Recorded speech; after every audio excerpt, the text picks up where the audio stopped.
Welcome to toss academy. ഈ ഒരു വീഡിയോയിൽ ഡിസ്കസ് ചെയ്യുന്നത് സെക്സ് സുവോളജിയുടെ എക്സാമിന് ചോദിക്കാൻ സാധ്യതയുള്ള കുറച്ച് എക്സ്പെക്ടഡ് ടോപ്പിക്സും അതിന്റെ MCQസും ആണ്.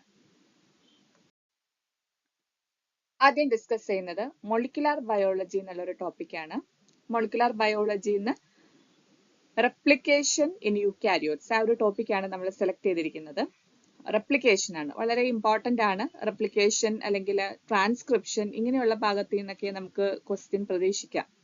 ഈ റെപ്ലിക്കേഷൻ എന്ന് പറയുന്ന പ്രോകാരിയോട്സും ഉണ്ട് യൂക്കാരിയോട്സും ഉണ്ട്. അപ്പൊ ഇവിടെ റെപ്ലിക്കേഷൻ ഇൻ യൂക്കാരിയോട്സ് ആണ് ചൂസ് ചെയ്തിരിക്കുന്ന ഒരു ഭാഗം.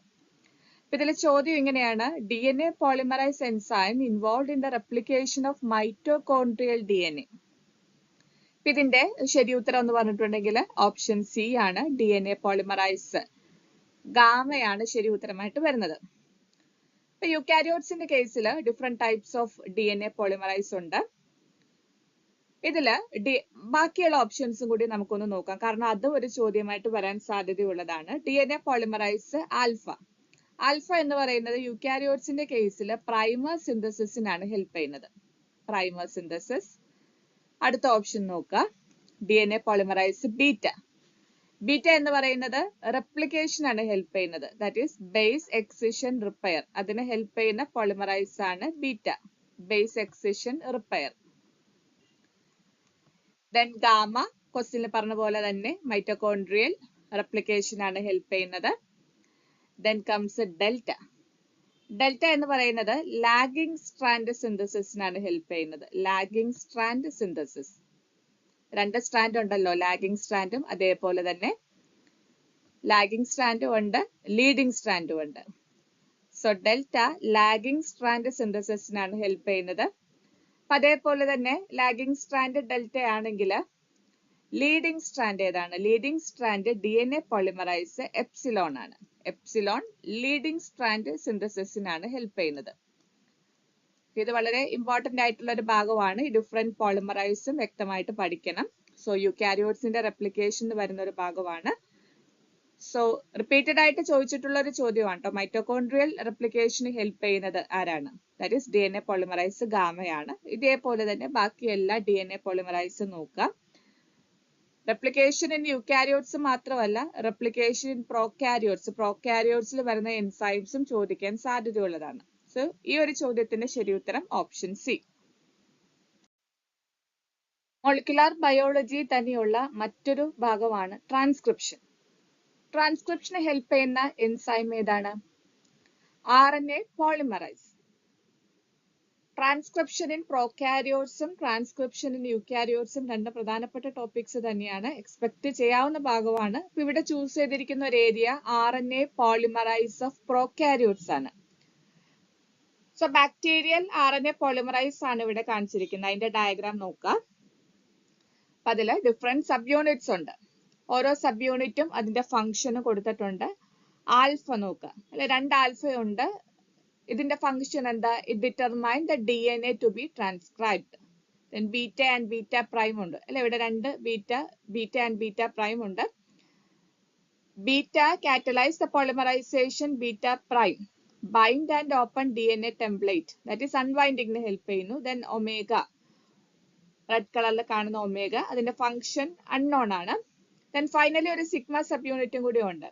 സിഗ്മ സബ് യൂണിറ്റിന്റെ ഫംഗ്ഷൻ എന്താ? Recognise the initiation site called promoter.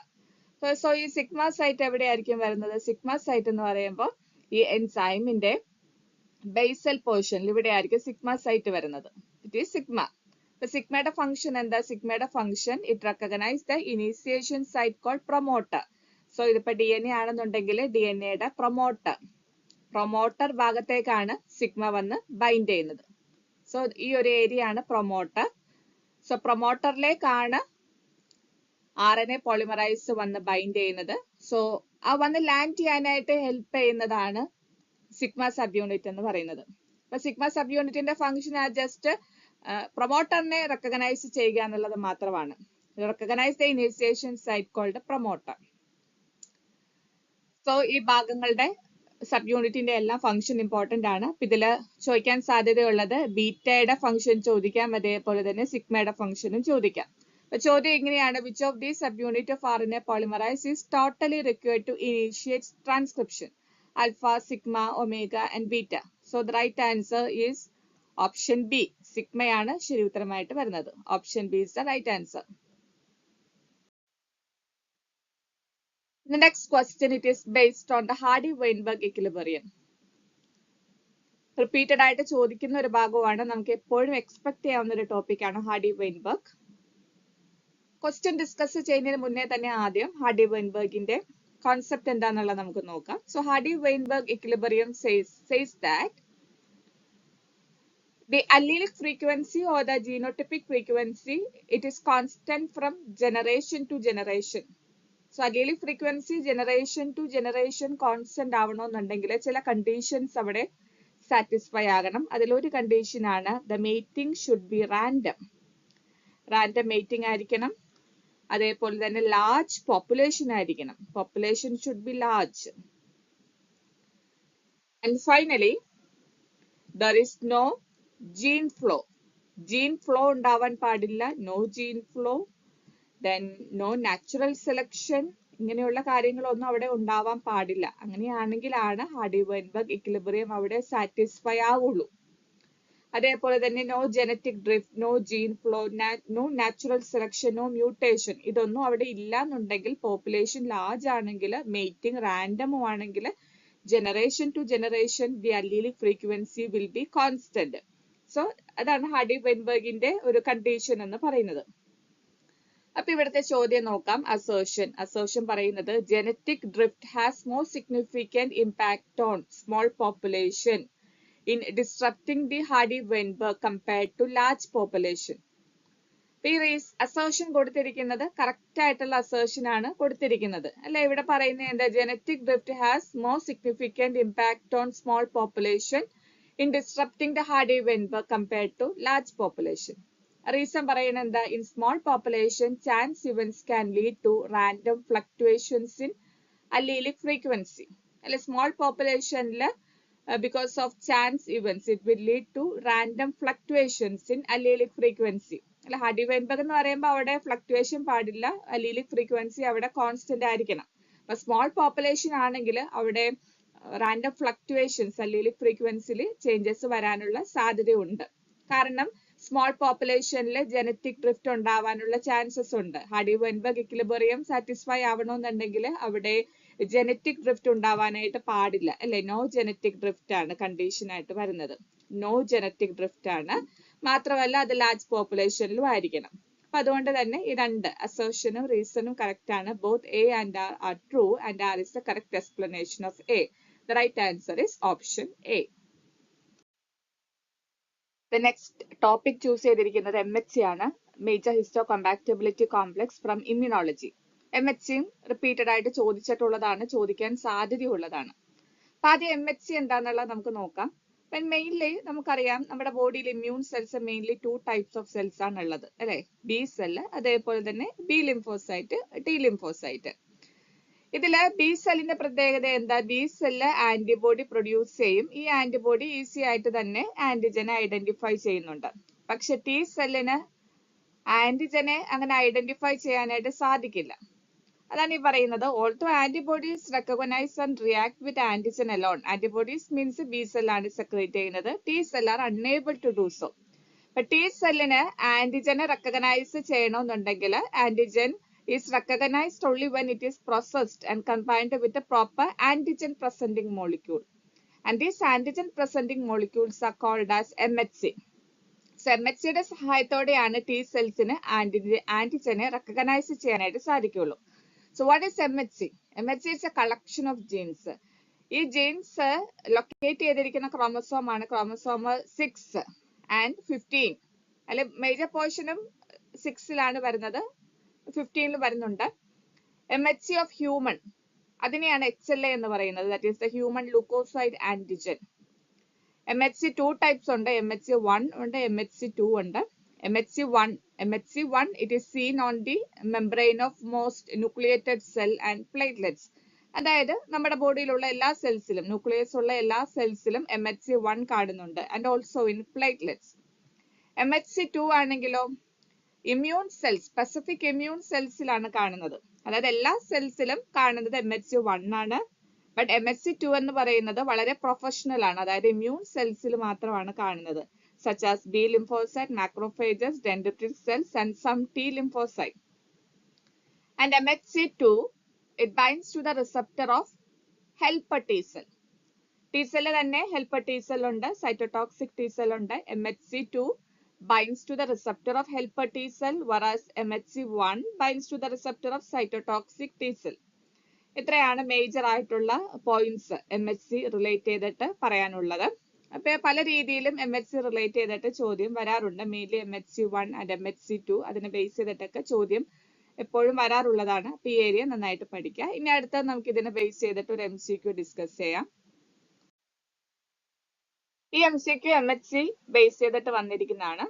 ചോദ്യം for class 1 MHC which of the following statements are correct.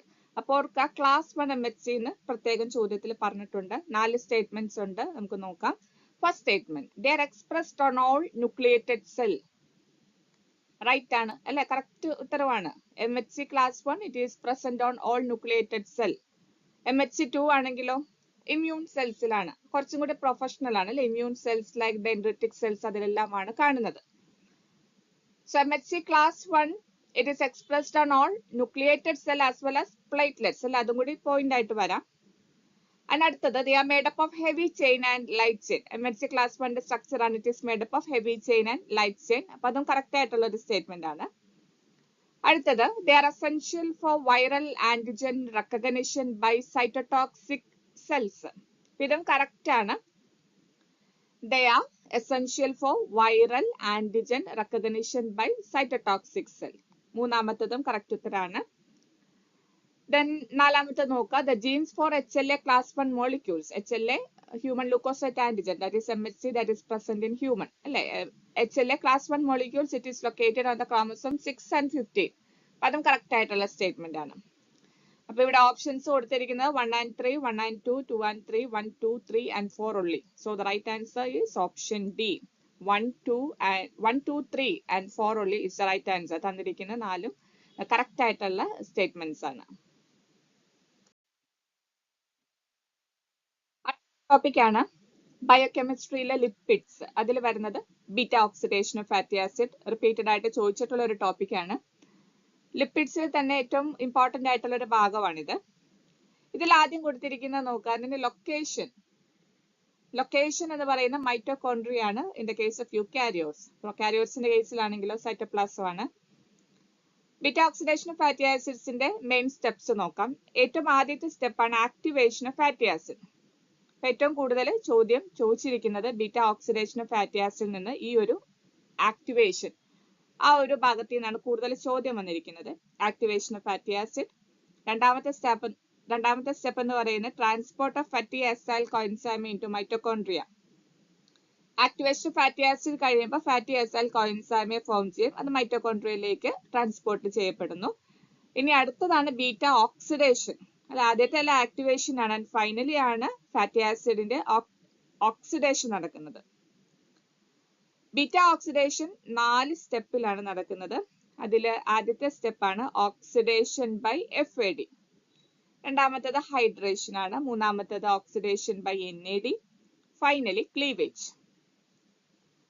അപ്പൊ ഈ ഒരു സ്റ്റെപ്പ് റിപ്പീറ്റഡ് ആയിട്ട് ഇങ്ങനെ നടന്നുകൊണ്ടേയിരിക്കും. ബീറ്റ ഓക്സിഡേഷൻ, ഫാറ്റി ആസിഡിന്റെ ആക്ടിവേഷൻ എല്ലാം ഒറ്റ സ്റ്റെപ്പിലാണ് നടക്കുന്നത്, ഒരു തവണ നടക്കുന്നുള്ളൂ. ബട്ട് ബീറ്റ ഓക്സിഡേഷൻ എന്ന് പറയുന്നത് സൈക്കിൾസ് ആയിട്ട് വീണ്ടും നടക്കും. കാരണം ഇപ്പൊ നമുക്കറിയാം ഓരോ ഫാറ്റി ആസിഡ്സിന്റെയും കാർബൺ ആറ്റം എന്ന് പറഞ്ഞിട്ടുണ്ടെങ്കിൽ അതിന്റെ എണ്ണം വ്യത്യാസമുണ്ട് അല്ലെ. ചിലത് 16 കാർബൺ ഉണ്ടാകും, ചിലത് 14 കാർബൺ ആയിരിക്കും. അപ്പൊ എത്രയാണോ കാർബൺ അതനുസരിച്ചിട്ട് ഈ സൈക്കിൾസ് റിപ്പീറ്റ് ചെയ്യും. കാരണം ബീറ്റ ഓക്സിഡേഷൻ നടക്കുമ്പോൾ അറ്റ് ദി എൻഡ് ക്ലീവേജ് കഴിയുമ്പോഴേക്കും അറ്റ് ദി എൻഡ് എന്ന് പറയുന്നത് അവിടെ ഒരു അസറ്റൈൽ കോയിൻസൈമയാണ് അവിടെ എൻ പ്രൊഡക്റ്റ് ആയിട്ട് ഫോം ചെയ്യുന്നത്. അപ്പൊ എത്ര കാർബൺ ആണോ ഫാറ്റി ആസിഡിനുള്ളത് അതനുസരിച്ചിട്ട് ആ സൈക്കിൾ റിപ്പീറ്റ് ചെയ്യപ്പെടുന്നുണ്ട്. ബീറ്റ ഓക്സിഡേഷന്റെ സൈക്കിൾ റിപ്പീറ്റ് ചെയ്യപ്പെടുന്നുണ്ട്. എക്സാമ്പിൾ പറയുകയാണെങ്കിൽ നോക്കിയേ, പാൽമിറ്റോയിൽ കോയിൻസൈമെ, അത് 16 കാർബൺ ആണ് വരുന്നത്. അപ്പൊ 16 കാർബൺ കംപ്ലീറ്റ് ആയിട്ട് അവിടെ ഓക്സിഡേഷൻ നടക്കണമെന്നുണ്ടെങ്കിൽ 7 ടൈംസ് റിപ്പീറ്റ് ചെയ്യപ്പെടുന്നുണ്ട് ബീറ്റ ഓക്സിഡേഷന്റെ സൈക്കിള്. അറ്റ് ദി എൻഡ് അവിടെ ഫോം ചെയ്യുന്നത് എന്താ, 7 സൈക്കിൾസ് റിപ്പീറ്റ് ചെയ്യുമ്പോൾ 8 അസറ്റൈൽ കോയിൻസൈമയാണ് ഫൈനലി ഫോം ചെയ്യുന്നത്. അസറ്റൈൽ കോയിൻസൈമ എന്ന് പറയുമ്പോൾ അവിടെ ഒരു 2 കാർബൺ ആണ്. അങ്ങനെയാണ് ഒരു കംപ്ലീറ്റ് ഓക്സിഡേഷൻ നടക്കുന്നത്. കാർബൺ ആറ്റം എത്രയുണ്ട് അതനുസരിച്ചിട്ട് വ്യത്യാസം വരും. ഇവിടെ എക്സാമ്പിൾ പാൽമെറ്റിക് ആസിഡ് ആയതുകൊണ്ട് 16 കാർബൺ ആയതുകൊണ്ട് 7 റിപ്പീറ്റേഷനും 8 അസിറ്റൈൽ കോഎൻസൈമാണ് ഫോം ചെയ്യുന്നത്. Beta oxidation of fatty acid base ചെയ്തിട്ടുള്ള 2 ചോദ്യം നമുക്ക് നോക്കാം. ആദ്യത്തെ ചോദ്യം, the first step of beta oxidation involves the activation of fatty acid in the presence of ഏത് എൻസൈം എന്നാണ് ചോദ്യം. ബീറ്റ ഓക്സിഡേഷന്റെ ആദ്യത്തെ സ്റ്റെപ്പ് എന്ന് പറയുന്നത് ഫാറ്റി ആസിഡിന്റെ ആക്ടിവേഷൻ ആണ്.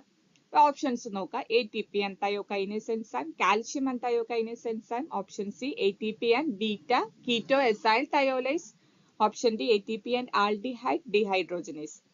Here the right answer is option A. ATP and thiokinases is the right answer. ഇത് ഒത്തിരി റിപ്പീറ്റ് ചെയ്തിട്ടുള്ള ഒരു ചോദ്യമാണ്. ATP അവിടെ ഉണ്ട്, അതേപോലെ തന്നെ thiokinases എൻസൈമിന്റെ പേര് ഓർത്ത് വയ്ക്കാം. രണ്ടാമത്തെ ചോദ്യം, site of beta oxidation in prokaryotes. Option mitochondria, cytoplasm, peroxisome and Golgi. അപ്പൊ ഇവിടെ നിങ്ങൾ പ്രത്യേകം നോട്ട് ചെയ്യേണ്ടത് എന്താണ്? ബീറ്റ ഓക്സിഡേഷൻ ഇൻ പ്രോകാരിയോട്സ് ആണ് ചോദിച്ചിരിക്കുന്നത്. സോ ശരി ഉത്തരം ഏതാണ്? സൈറ്റോപ്ലാസം ആണ്. ബിക്കോസ് ഓൾറെഡി നമ്മൾ പറഞ്ഞത് ഏതിന്റെയാണ്? യുക്കാരിയോട്സ്. യുക്കാരിയോട്സ് ആണെങ്കിൽ ലൊക്കേഷൻ അവിടെ വ്യത്യാസമുണ്ട്. യുക്കാരിയോട്സ് ആണെങ്കിൽ അതിന്റെ മേജർ ലൊക്കേഷൻ എന്ന് പറയുന്നത് മൈറ്റോകോൺട്രിയ ആണ്. അല്ല, ഫാറ്റി ആസിഡിന്റെ ആക്ടിവേഷൻ കഴിഞ്ഞ് ബാക്കി സ്റ്റെപ്സ് എല്ലാം ബീറ്റ ഓക്സിഡേഷന്റെ സ്റ്റെപ്സ് എല്ലാം മൈറ്റോകോൺട്രിയയിൽ വെച്ചിട്ടായിരിക്കും നടക്കുന്നത്. അപ്പൊ പ്രൊകാരിയോട്ട് ആണോ യുക്കാരിയോട്ട് ആണോ എന്നുള്ളത് സൈറ്റ് പറയുമ്പോൾ പ്രത്യേകം നോട്ട് ചെയ്യുക. പ്രൊകാരിയോട്ട് സൈറ്റോപ്ലാസം ആണ് ശരി ഉത്തരമായിട്ട് വരുന്നത്. Option B. ഇനി അടുത്തത് കുറച്ച് ആനിമൽ ബിഹേവിയർ ബേസ് ചെയ്തിട്ടുള്ള കുറച്ച് ടേംസ് ആണ് ഇനി പറയുന്നത്. അപ്പൊ റീസെന്റ് ആയിട്ടുള്ള ചോദ്യ പേപ്പറിൽ ഇങ്ങനെയുള്ള ടേംസ് വെച്ചിട്ട് കുറച്ച് ചോദ്യങ്ങൾ ചോദിച്ചിട്ടുണ്ട്. ആദ്യത്തെ നോക്കാം, ബ്രൂസ് എഫക്റ്റ്. അതേപോലെ തന്നെ അടുത്ത ഒരു എഫക്റ്റ് ആണ് വാൻഡർബർഗ് എഫക്റ്റ്, ഫ്ലമൻ, വൈറ്റൻ എഫക്റ്റ്. ഇത് ഏതൊക്കെയാണെന്നാണ് നമ്മൾ ഇനി ഡിസ്കസ് ചെയ്യുന്നത്. ഇതിന്റെ എക്സ്പ്ലനേഷൻ ആണ്. Bruce effect is a phenomena where a pregnant female will lose the pregnancy if she is exposed to a different male within 24 hours of impregnation. മൈസിന്റെ കേസിലാണ് ഇത് പറയുന്നത്. It's A phenomena where a pregnant female lost the pregnancy. എപ്പോഴാണ് pregnant female pregnancy loss ചെയ്യുന്നത്? when it is exposed to a different male, another male within 24 hours of impregnation. ഇതാണ് Bruce effect എന്ന് പറയുന്നത്. ഇനി അടുത്തത് വാൻഡർബർഗ് effect. The induction of early menarche in mice due to exposure to the urine of a mature dominant male mouse. That is Vanderburg effect. ഇനി അടുത്തത് ഫ്ലമൻ. അതൊരു response ആണ്, behavioural response found in many male mammals when they detect particular smell from female characterized by curling of upper lip and raising of head. Female ഹോർമോൺസിന്റെ പ്രസൻസിൽ male മാമൽസിൽ കാണുന്ന ഒരു behavioural response. ഫീമെയിലിന്റെ പ്രസൻസിൽ, അതായത് ഹോർമോൺസ് ഐഡന്റിഫൈ ചെയ്യുമ്പോഴാണ് അവയ്ക്കൊരു പ്രത്യേക behaviour വരുന്നത്. They will curl their upper lip and raising of the head. ഈ ഒരു റെസ്പോൺസ് ആണ് ഫ്ലമൻ റെസ്പോൺസ് എന്ന് പറയുന്നത്. പിന്നെ അടുത്ത Whitten effect. Whitten effect, it is the effect of adult male urine to induce and synchronise oestrus in female mice. മൈസിന്റെ കേസിലുള്ള oestrus cycle synchronise ചെയ്യുന്നു. എപ്പോഴാണ്? effect of adult male urine to induce and synchronize estrous cycle in female mice. അതിനെയാണ് Whitten effect എന്ന് പറയുന്നത്. ഇതിനെ base ചെയ്തിട്ടുള്ള ഒരു MCQ ആണ്, പ്രീവിയസ് ക്വസ്റ്റ്യൻ ആണ്. Male induced implantation failure is known as. Option Bruce effect, Flehmen, Vandenbergh effect, Whitten effect. ഇത് വളരെ ഡയറക്റ്റ് ആയിട്ടുള്ള ഒരു ചോദ്യമാണ്. അതിന്റെ എക്സ്പ്ലനേഷൻ എല്ലാം നമ്മൾ പറഞ്ഞതാണ്. അപ്പൊ ശരി ഉത്തരം ഏതാണ്? ബ്രൂസ് എഫക്ട് ആണ് ശരി ഉത്തരമായിട്ട് വരുന്നത്. അല്ലെ, അതിന്റെ എക്സ്പ്ലനേഷൻ നോക്കുക. എന്താണ് ബ്രൂസ് എഫക്ട് എന്ന് പറയുന്നത്?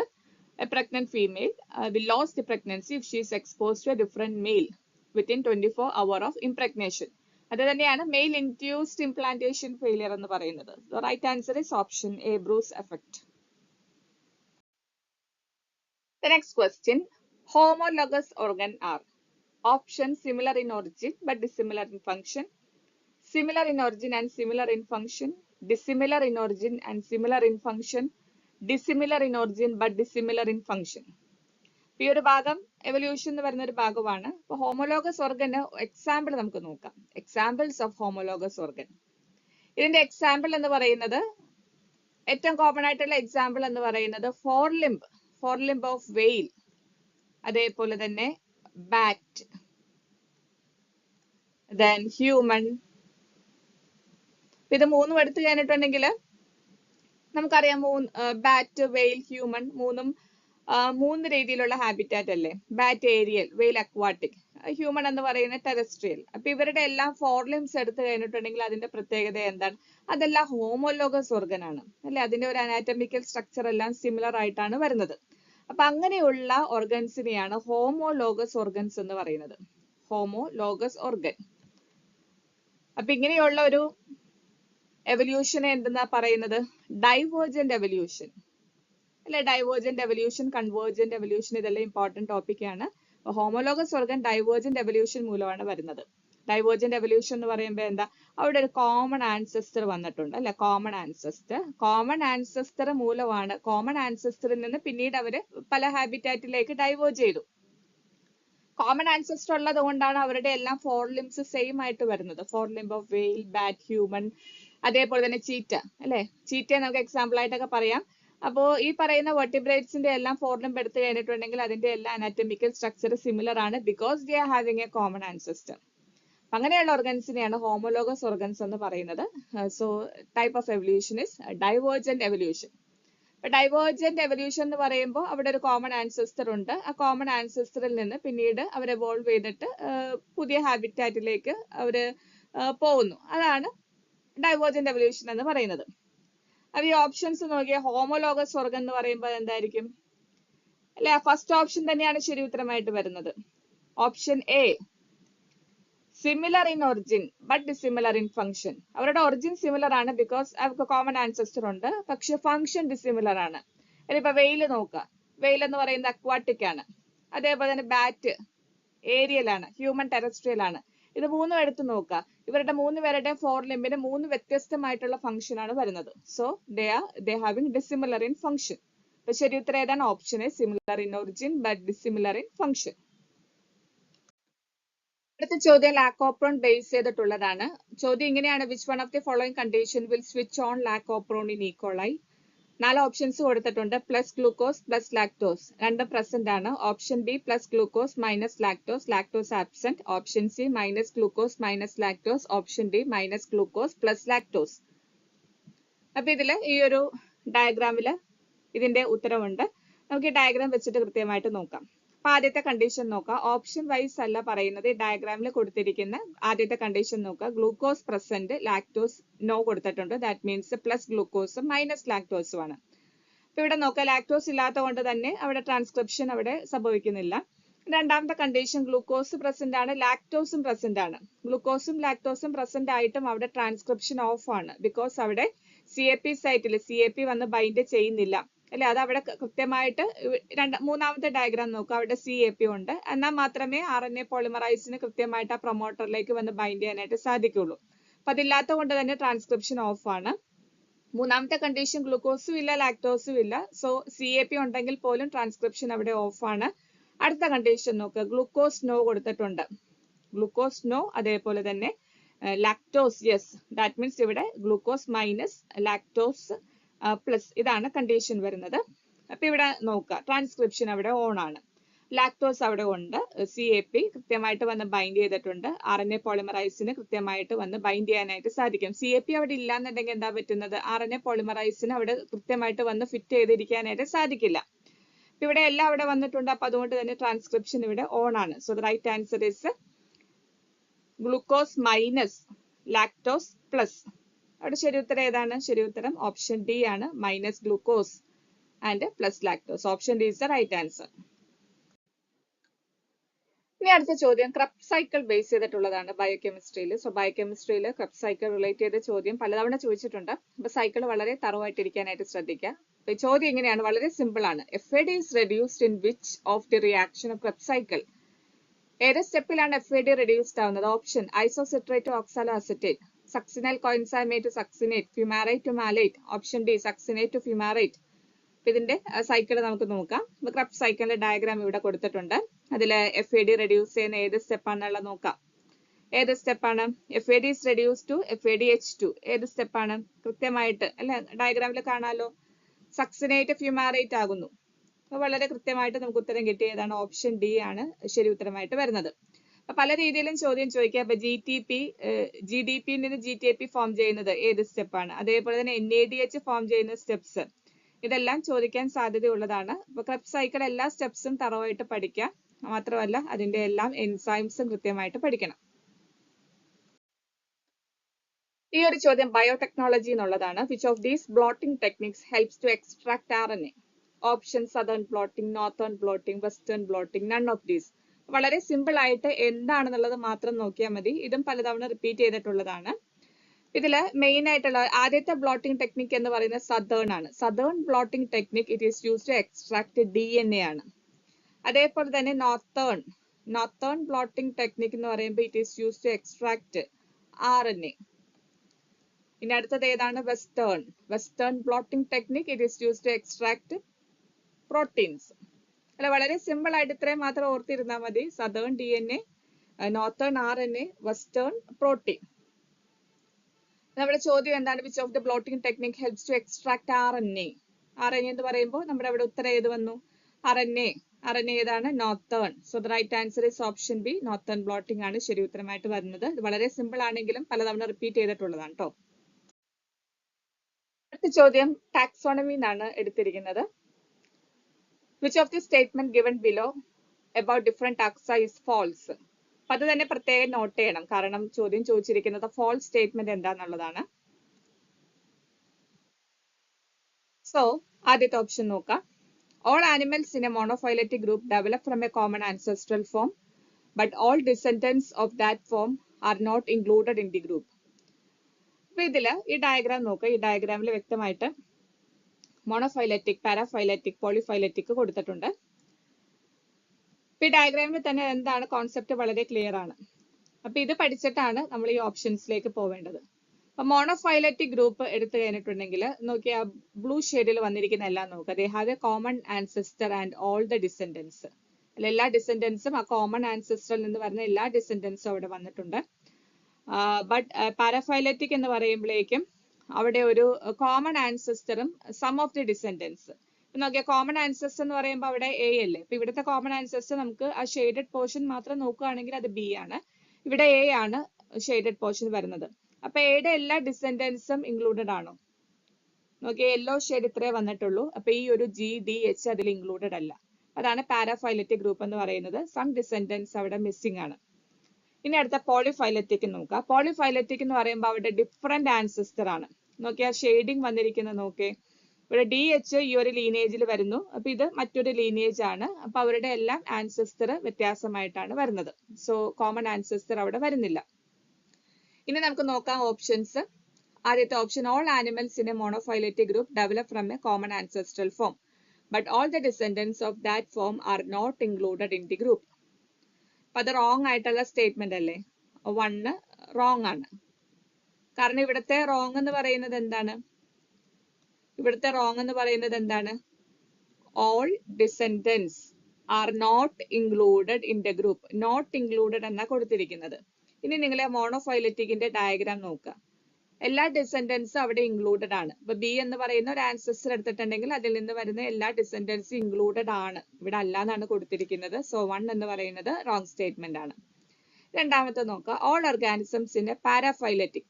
പാരാഫൈലറ്റിക് എന്ന് പറയുമ്പോൾ രണ്ടാമത്തെ diagram. All organisms in a paraphyletic group have a common ancestor, but the group does not include all the descendants of the recent common ancestor. So all organisms in a paraphyletic group have a common ancestor, but the group does not include all the descendants of the recent common ancestor. അപ്പൊ അത് correct അല്ലേ? Some descendants അവിടെ missing ആണ്. അപ്പൊ അതുകൊണ്ട് പാരാഫൈലറ്റിക് correct ആണ്. ഇനി അടുത്ത നോക്കാം. മൂന്നാമത്തെ statement taxonomy group that contain organisms that are descendants of more than one ancestor are called polyphyletic. പോളിഫൈലറ്റിക്കിന്റെ ഡയഗ്രാം നിങ്ങൾ നോക്കുക. പോളിഫൈലറ്റിക് ഗ്രൂപ്പ് എന്ന് പറഞ്ഞിട്ടുണ്ടെങ്കിൽ എന്താണ്? Organism that are descendants of more than one ancestor. ഒന്നിൽ കൂടുതൽ ആൻസെസ്റ്റർ അവിടെ വന്നിട്ടുണ്ട്. അപ്പോൾ അതും കറക്റ്റ് ആയിട്ടുള്ള സ്റ്റേറ്റ്മെന്റ് ആണ്. ഇനി അടുത്തത് നാലാമത്തെ നോക്കുക. If all organism in A group have developed from a common ancestral form and all descendants of that form are included in the group, then the group is said to be monophyletic. അപ്പൊ അതും correct അല്ലേ? മോണോഫൈലറ്റിക്കിന്റെ correct definition ആണ് കൊടുത്തിരിക്കുന്നത്. Common ancestor അവിടെ ഉണ്ട്. അതേപോലെ തന്നെ എല്ലാ ഡിസെൻഡൻസും ഇൻക്ലൂഡഡ് ആണ്, ദാറ്റ് ഈസ് മോണോഫൈലറ്റിക്. അപ്പൊ തന്നിരിക്കുന്ന 4 സ്റ്റേറ്റ്മെന്റ്സിൽ ഫസ്റ്റ് ഓപ്ഷൻ മാത്രമാണ് റോങ്, ബാക്കി 3ഉം കറക്റ്റ് ആണ്. സോ ചോദ്യം ചോദിച്ചിരിക്കുന്നത് ഫോൾസ് സ്റ്റേറ്റ്മെന്റ് ആണ്. സോ നമ്മുടെ ശരി ഉത്തരം ഏതാണ്? ഓപ്ഷൻ ഡി ആണ് ശരി ഉത്തരമായിട്ട് വരുന്നത്. Option D 1 only is the right answer. D is the correct answer.